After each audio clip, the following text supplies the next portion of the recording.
whole sea, if you want, or even the whole glass, whatever you want, becomes sugar. So the true individuality is universal, but the individuality does not disappear. The consciousness becomes infinite. So that's what he's going to tell us. Let's read. Who will read? Okay, Shall I read? Sunki, you start today because we discussed Korea. Okay, I will read then. Okay, this is a difficulty. Yes, this is a difficulty of the logical reason and must be met by a larger and more Catholic enlightening reason. Or if it is a difficulty of a spiritual experience, it can only be met by a wider resolving experience. It can indeed be met also by a dialectical battle or logomachy of the logical mind, but that by itself is an artificial method, often a futile combat in the clouds and always inconclusive. Logical reasoning is useful and indispensable in its own field in order to give the mind a certain clearness, precision, and subtlety in dealing with its own ideas and word symbols, so that our perception of the truth, which we arrive at by observation and experience, or which physically, psychologically, or spiritually we have seen, may be as little as possible obscured by the confusion of our average human intelligence. Its proneness to take appearance for fact, its haste to be misled by partial truth, its exaggerated conclusions, its intellectual and emotional partialities, its incompetent bunglings in that linking of truth to truth, in that linking of truth to truth, by which alone we can arrive at a complete knowledge. We must have a clear, pure, subtle, and flexible mind in order that we may fall as little as possible into that ordinary mental habit of our kind, which turns truth itself into a purveyor of errors. That clarification, the habit of clear logical reasoning, culminating in the method of metaphysical dialectics, does help to accomplish, and its part in the preparation of knowledge is therefore very great. But by itself, it cannot arrive either at the knowledge of the world or the knowledge of God, much less reconcile the lower and the higher realization. It is much more efficiently a guardian against error than a discoverer of truth.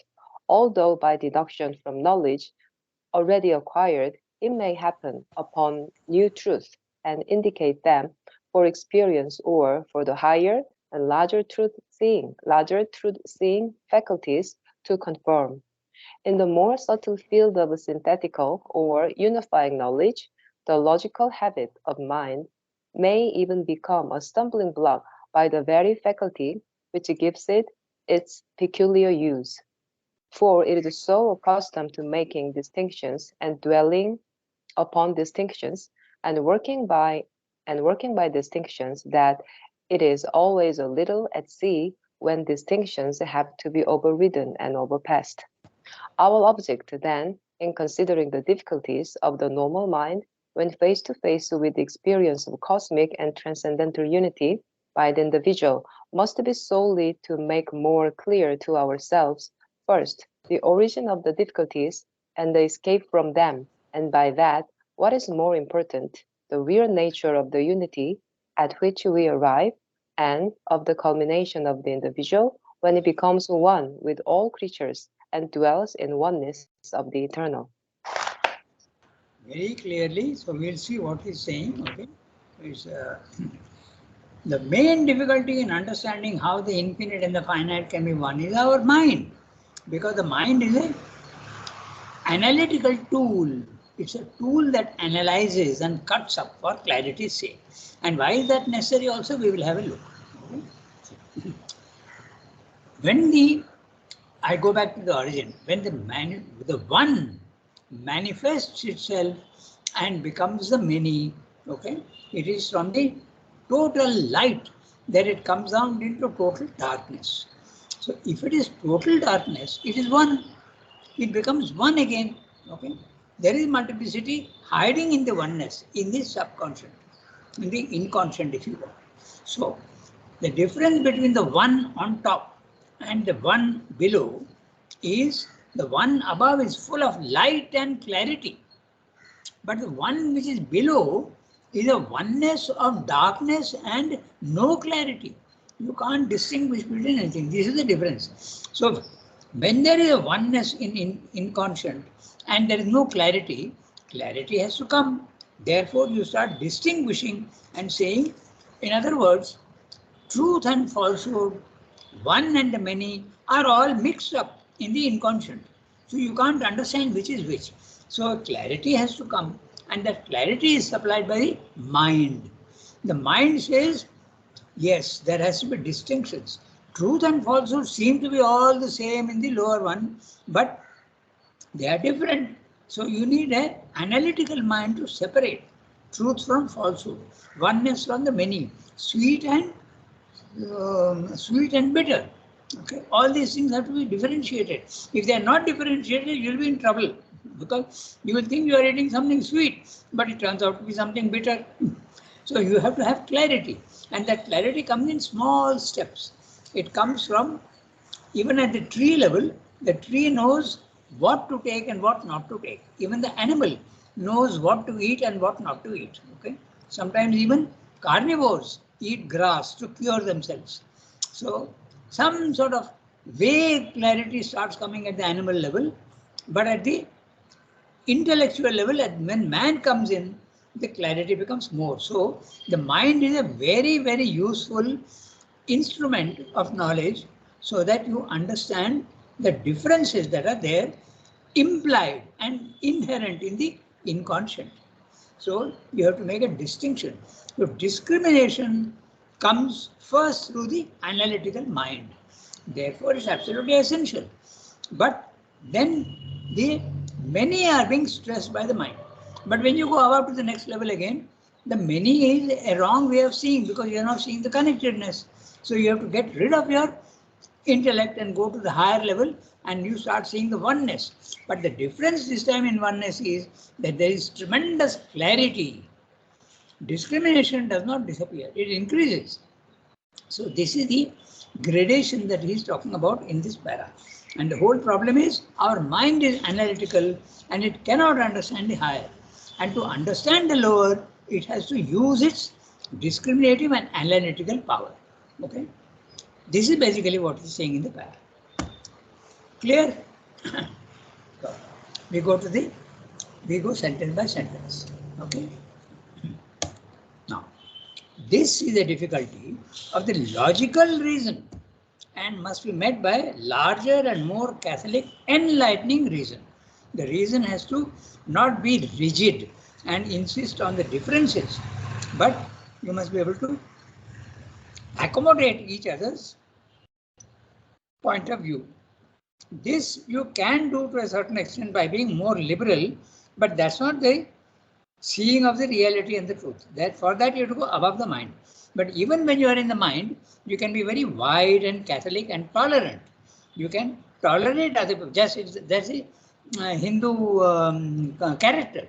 They tolerate all the other religions which are there. We have, in fact, any number of religions in India. Now we have India born, not imported from outside. Imported from outside is Islam and Christianity. They were forced on us. But in India itself, you have the Jains, you have the Sikhs, okay?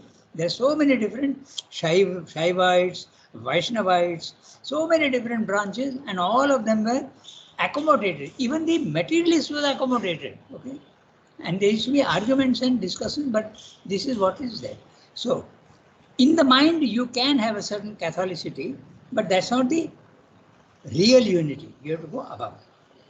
Now, so first, simply saying, this is a difficulty of the logical reason, why it cannot compromise between the infinite and the finite, and must be met by a larger and more Catholic enlightening reason. The reason is already some light is there, but it has to be more lighted. Or if it is a difficulty of spiritual experience, so this is very interesting, we'll discuss that. It can only be met by a wider and resolving experience. So he's saying the difficulty is not only mental, But even the difficulty is spiritual also, because when you go to the second level, what happens when you go to the second level? Okay, you start seeing the truth and the falsehood of the world. You see a division. You don't. You continue to see the division. Okay. So he's saying that even if the difficulty is there in the spiritual world, it can be met by a higher spiritual experience. Okay, that's interesting. So even we go on speaking about the three levels, right? Level 1, you see the many, you are in ignorance. You are identified with your body, mind, life. Then you go to the spiritual planes of consciousness. You are not identified with your body, mind, life. You are free. The consciousness is free, and it sees the body, mind, life as a house in which it was living, and comes out. And now also there is a difficulty. Although you start seeing the oneness of things, still there is a difference between Purusha and Prakriti, between consciousness and the physical world. Matter and spirit seem to be different. And this difference continues right up to the overmind level, Siddhanta says. Okay? Only when you go to the third level, supermind, all these dichotomies and contraries start becoming very, very consistent with each other, and you understand. Okay? It's not that you don't see the differences. You see the differences, but you are not taking them for absolute divisions. You see the connectedness of everything. Okay. So even in spiritual experience, the difficulty is there. So he's saying, if it is like that, you go to a higher level of spiritual experience. So that's why we speak of level 1, level 2, level 3. Okay, clear. Now we go to the next sentence. It can indeed be met also by a dialectical battle, a logomachy of the logical mind. Okay, a logomachy is argument about words. Okay, even with words, and that's what Srimli is doing here. He is convincing you that you have to go beyond the mind. Okay, logomachy, argument, battle of mere words. That's what it means. Okay, of the logical mind. But that by itself is an artificial method. And that's what we discussed just now. I said that even when you are in the mind, you can have a certain Catholic view, and you can say, okay, I can understand that. I accept that the finite and the infinite are one. I accept that bitter and sweet are one. I accept also that the infinite and the finite and not bitter and sweet, falsehood and truth also are one. I accept. But you don't really see it. Okay, that's what he's saying. It's an artificial method, often a futile combat in the clouds. Very, very, it's not really the truth. A futile combat in the clouds, and always inconclusive. In the clouds means not substantial. That's what he means. Very, very unsubstantial and inconclusive. Logical reasoning is useful. Very clear statement. Logical reasoning is useful and indispensable in its own field. When you are identified with your body, mind, life in the physical world, absolutely you must be logical and not only emotional. If you are not logical, there will be a lot of confusion in your mind. Okay? And your actions. The inconsistencies will come out even in your actions. You do things which are not at all logical or which are incorrect. You will do that. So, in its own field, logical reasoning is perfectly valid. To give the mind a certain clearness, precision, and subtlety. So clear, Srimli is saying. The mind gives you clearness, precision, and subtlety. It gives you discrimination in dealing with its own ideas and word symbols. Now, just see, word symbols. That's why in Indian philosophy we have Nama and Rupa. Okay. Suppose now, Sunki's name is Sunki. And now suppose I call her something else. I don't know enough Korean names, so I can't say. But suppose I give her another name, will it change her? No. The name is only a representative and does not change the essence.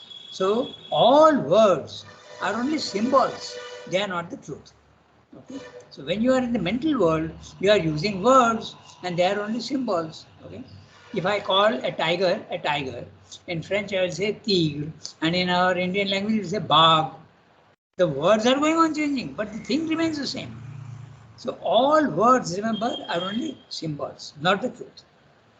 So that our perception of the truths which we arrive at by observation and experience or which physically, psychologically, or spiritually we have seen may be as little as possible obscured by the confusions about average human intelligence, its proneness to take appearance for fact, its haste to be misled by partial truth, its exaggerated conclusions, its intellectual and emotional partialities, its incompetent bunglings in that linking of truth to truth, by which alone we can arrive at a complete knowledge. It's a huge sentence, but we'll have to go phrase by phrase, okay? Because each phrase, linking of truth to truth, what does it mean? We'll have to discuss that. So, logical reasoning is useful. That's very clear to everybody. One who is logical is far superior to one who is illogical and indispensable in its own field. So long as you are in the mental and in the physical world with your mind you are acting, logic is absolutely essential. In order to give the mind a certain clearness, precision and subtlety. Subtlety also in dealing with its own ideas and word symbols. When you are using language, you have to be very, very careful what exactly the word means, okay? So that our perception of the truths, which we arrive at by observation and experience, or which physically, psychologically, or spiritually. So, 3 levels. Physically, level 1. Psychologically, level 2. Spiritually, not really level 3, but they are very clearly the physical, psychological, and spiritual are gradations. We have seen, maybe as little as possible, obscured by the confusion about average human intelligence. Average human intelligence is also always not correct. It does not see the reality. Its proneness. Proneness is clear. The word prone is when you are lying on your stomach, you are prone. And when you are lying on your back, what is that? What is the word for that? Supine. I think that's the word. Supine. So prone means you are lying on your stomach, okay, and supine means you are lying on your back. So proneness means inclination towards, okay, tendency. So proneness, it's a tendency to take appearance for fact. This is what I mean by nama rupa. All the physical things that you see in the physical world are nothing but only nama and rupa. They are forms, and forms can change. Even a stone can be broken up. The form can change. Okay, so that is nama rupa. But we take that for the truth. That's what Sydney is saying. The average human intelligence takes all the forms in the physical world for truth. That's not correct. The truth is something else hiding behind the form. It's haste to be misled by partial truth. When we see one aspect of it, we say, now I've understood, but you have understood actually half. It's exaggerated conclusions. It's intellectual and emotional partialities. Intellectually also we are partial, emotionally also we are partial. It's incompetent bunglings. Logic, however logic it can be, it can always bungle. Bungle means confuse and make a mess. In that linking of truth to truth. What do they mean by that? Okay, there is a sweet and sour. Both are truths, but you have to link them. We can't link them when we are in the physical world. Okay, even falsehood and truth are linked actually at the highest level, but they become separate at the lower level. Okay, light and darkness, that is truth to truth. Both are truths, but you have to link them and understand correctly. In the mind, we can't link them.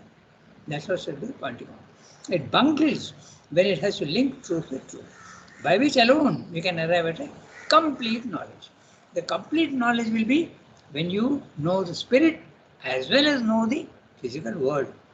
That's what the Isha Upanishad is so clear about it. No? The Isha Upanishad says very clearly that if you are in the physical world, you are in ignorance.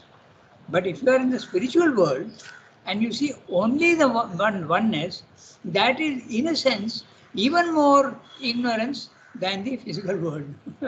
It goes to that extent. He says it is. So you must know both. Yeah, tell me. There is one question and doubt. When we say word symbols are no means it doesn't have so much meaning. Then why in our India we give the children name according to the birth time and the Rashi, you know? And we give so much importance that the according to the Rashi that we give the name of the children. So what is the question? The question is when the word symbol is means tiger can be tigre or it anything, but its rupa is the same. Then why in India we insist this particular thing that the name should be on based on the Rashi and Nakshatra? That is precisely what Swami is saying. Na? You are insisting, when you are in the physical world, you are insisting on certain things and the insistences are not correct. You are in ignorance. And we do all these things with partial truth. There is a truth in that, but it is partial. That's what exactly he's saying. Na? He's saying when you are in the physical world, you are making not full truth, partial truth. Only when you are in the spiritual world, then you realize that name giving is very, very superficial. It does not matter what name you give. Oh, okay. Yeah. When you are in the physical world, you are bound to do that. You are, in fact, he's saying, na, partial truth. It's not total bungling, because when you go according to Rashi and all that and see the truth of his horoscope, when you see that, there is an element of truth in it. Okay? There are people who are born with qualities. Okay, that is also na in the Swabhava and Swadharma. We saw that. So each soul has got its own nature, and the nature is revealed to a certain extent by your horoscope.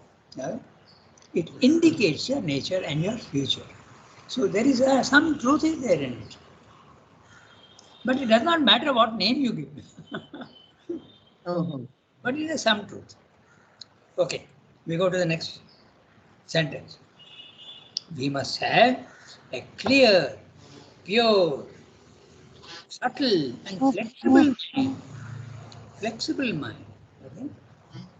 In order that we may fall as little as possible into that ordinary mental habit of our kind, which turns truth itself into a purveyor of errors.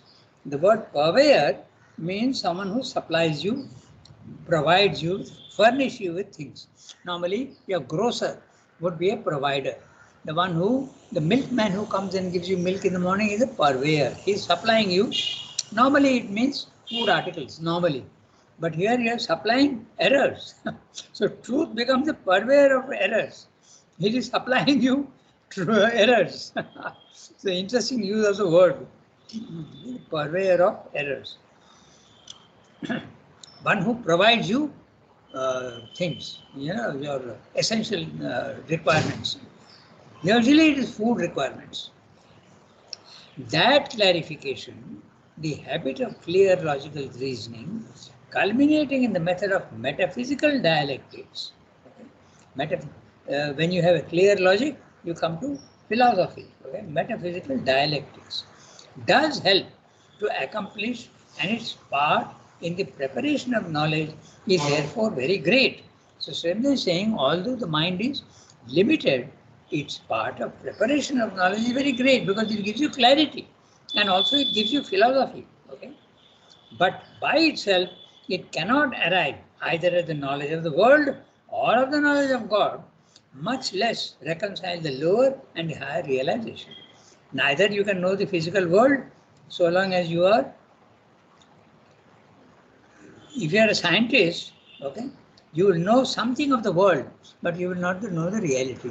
Now that's very interesting because recently Einstein, okay, he wrote a letter to his daughter, and that letter has now become, she has revealed that letter. Because in that letter, Einstein says, I have understood that love is the most valuable thing and the essential foundational truth of the cosmos, love. But don't tell that to anybody because the world is not yet ready for it. Okay, 30 years out, so 40 years after his death, she has brought out that letter. So Einstein, the one who was a scientist, didn't believe in God, finally realizes that. Okay? So when you go above the mind, you get a higher knowledge. Okay, that's very interesting. That's what Srinath is saying. So long as you are in the mind, knowledge of the world you can't have, nor can you have knowledge of God. But much less reconcile the lower and the higher realization. The lower realization is, you can say science in a certain way, and the higher realization is a spiritual world. Okay? It is much more efficiently a guardian against error than a discoverer of truth. That's a highly interesting definition of logic. Okay? It's a guardian against error rather than a discoverer of truth. So fantastically clear he is. When you are logical, you can avoid errors, okay? But you can't discover the truth. Although, now he has put a dash, and when he puts a dash, it's a parenthetical statement. Okay? Although by deduction from knowledge already acquired, it may happen upon new truths and indicate them for experience or for the higher and larger truth-seeing faculties to confirm. The word happen here is very interesting. Come across, okay? You stumble upon. Although by deduction from knowledge already acquired, it may happen, it may come to, it may realize, okay, upon new truths and indicate them for experience or for the higher and larger truth-seeing faculties to confirm. So, mind is very very logical and very necessary so long as you are in the physical world and you have you are identified as a mind, life, and body.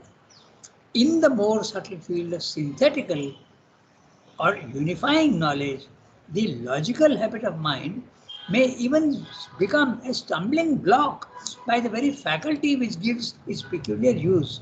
So even the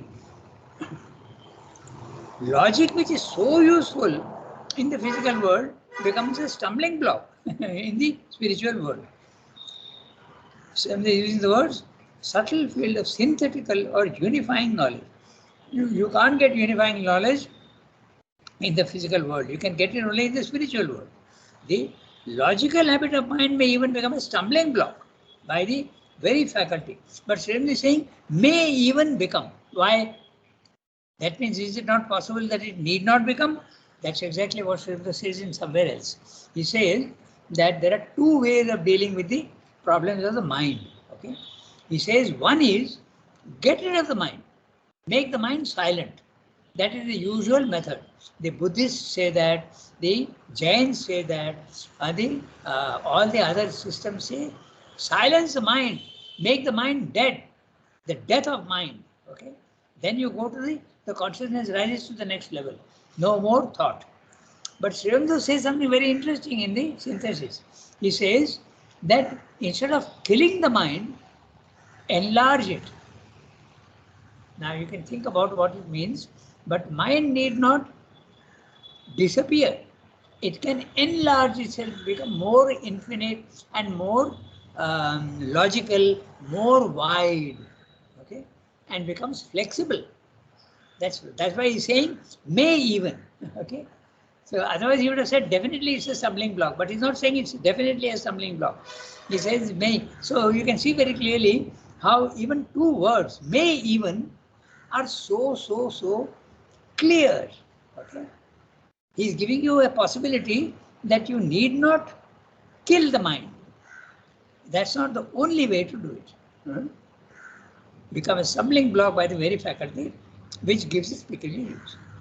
90% of the time, if you want to go to the spiritual planes of consciousness, you have to kill the mind. You have to silence the mind. Okay? It has to disappear. The mind has to disappear. It's an instrument which you don't need anymore. When you are a farmer and you have a spade, okay, and you are very laboriously cultivating your field. But now I have a tractor, which is a far superior instrument. Why do I need the spade? I can throw it away. So exactly in the same way, when there is the light, when there is understanding which grows into another instrument of our subtle senses, you throw the mind away. That's 90% of the time. But Sri Aurobindo says that's not essential. You can use the mind, broaden it, make it more subtle, widen it, and use it. Okay? He's not saying that very clearly here, but the two words may even reminds you that he has said that elsewhere. Okay? Become a stumbling block by the very difficulty, which gives its peculiar use. For it is so accustomed to making distinctions and dwelling upon distinctions and working by distinctions. Look at that. He's saying making decisions, dwelling upon decisions, and working by decisions. how his language, look at the language. First you make a distinction, then you insist on that decision, you go on living on that, and then finally you start working also on the distinction that you have made. Okay, that it is always a little at sea when distinctions have to be overridden and overpassed. You are so stuck in your distinctions that you can't easily go beyond that. Our object then, now what do we mean by our object? The integral yoga, the integral philosophy, the integral way of looking at things. My way, okay? He is not saying my way, but our object means that when we are in the integral philosophy. Our object then, in considering the difficulties of the normal mind, when face to face with the experience of cosmic and transcendental unity by the individual, must be solely to make more clear to ourselves first the origin of the difficulties and the escape from them, and by that, what is more important, the real nature of the unity at which we arrive, and of the culmination of the individual when he becomes one with all creatures and dwells in the oneness of the eternal. So, we will try to find out why there is this ignorance, why there is a limitation of knowledge, and what is the origin and what is its nature. Okay? That's exactly why, if you go back to the beginning of the section, okay, chapter 3, but if you go back to the, 1 second, this is chapter 3.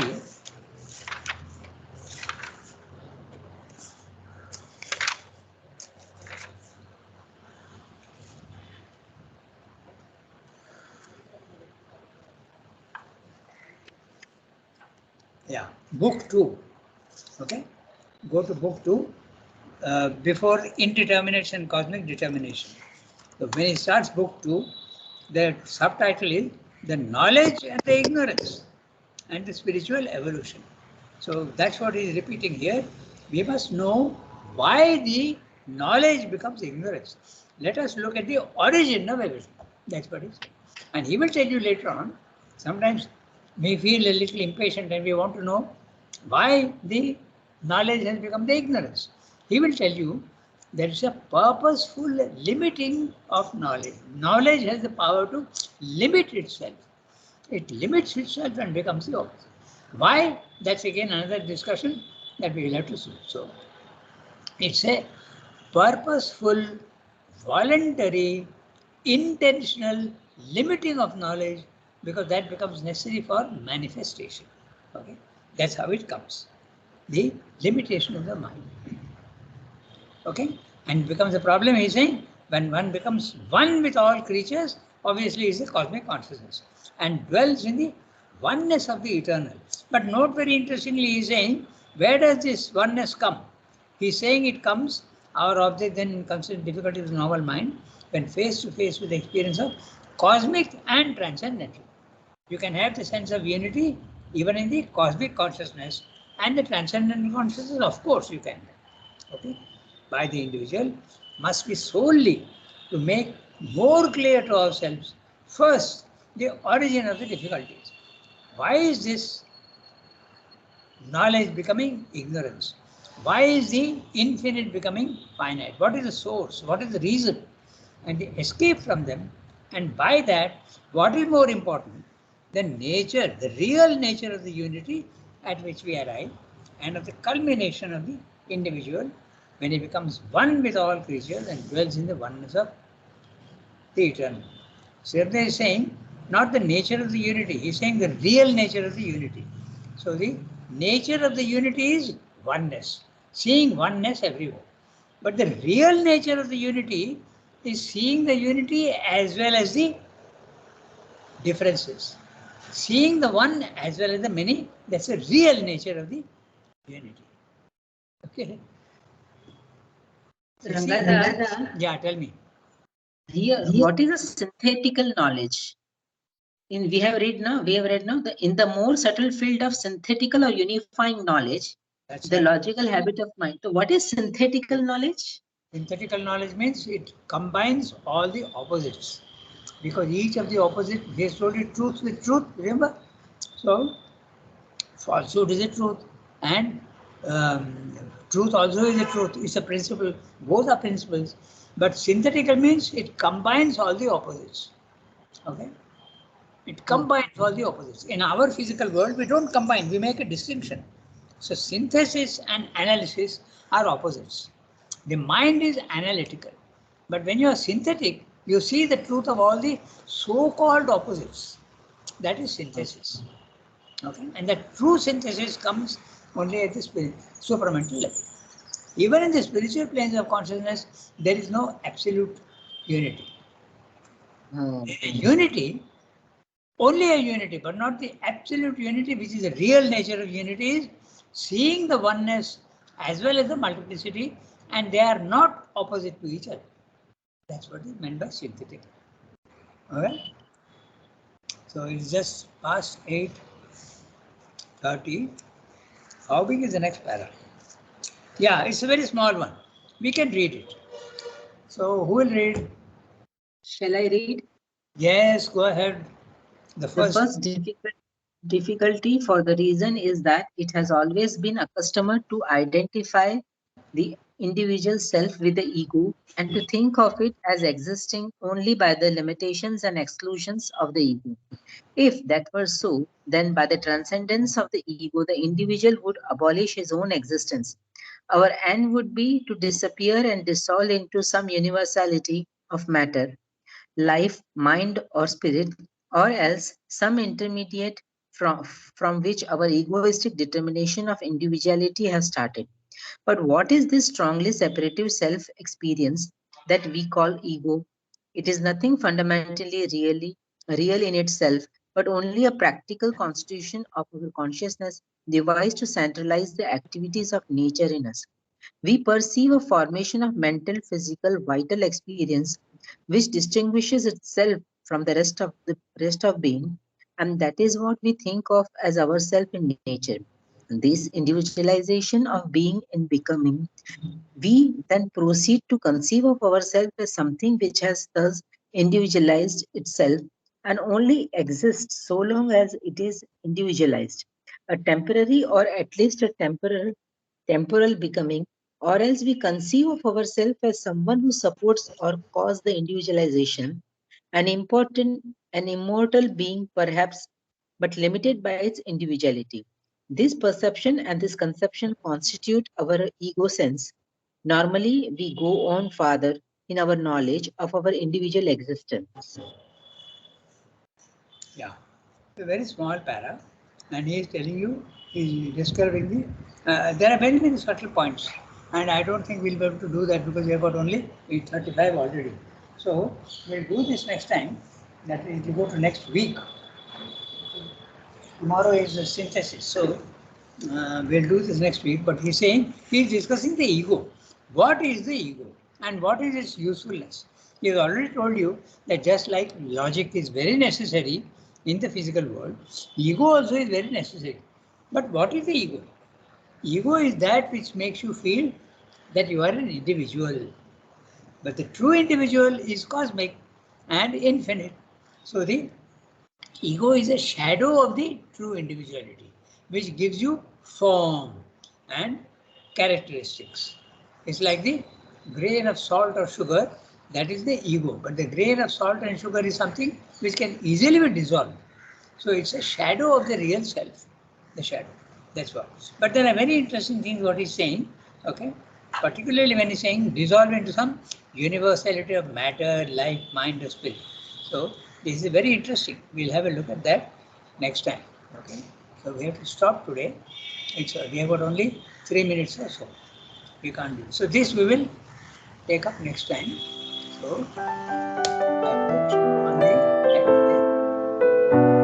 Merci beaucoup. okay.